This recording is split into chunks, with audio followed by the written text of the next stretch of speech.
Hi guys, welcome to class. So let's run through just another set of bacteria, common bacteria, so you have a feel of how we classify.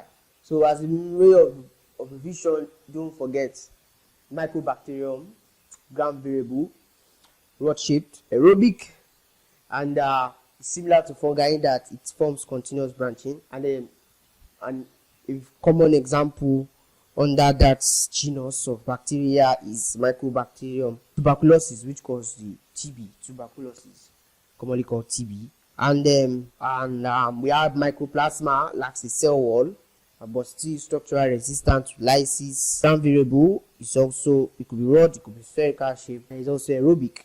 The nitrogen fixing bacteria, it is gram negative, bacilli, that is rod shape, aerobic.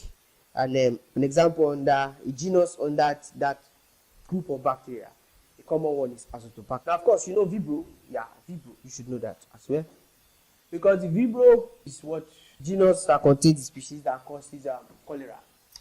So Vibrio, how do you describe Vibrio? It is rod or cup shape. Rod, sometimes it could be rod actually, but it also presents with this distinct shape, which is called rod or cup shape. It's gram negative as well. Aerobic and contains the species Vibrio cholerae, which causes cholera. Kill very fast if it's not well managed. And we have the Rickettsia. Now the Rickettsia is rod shaped or spherical shape. Rod or spherical shape.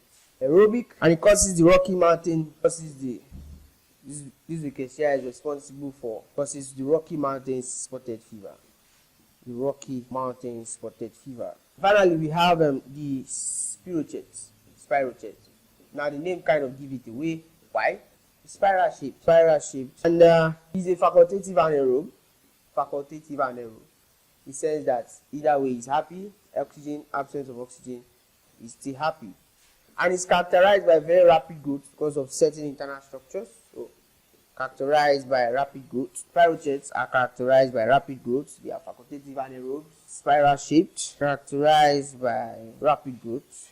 And a good example under this class of organisms, class of bacteria, is the Treponema pallidum, which causes syphilis. Treponema pallidum, which is the causative agent of syphilis, which is a sexual. Alright, so we'll see you next class.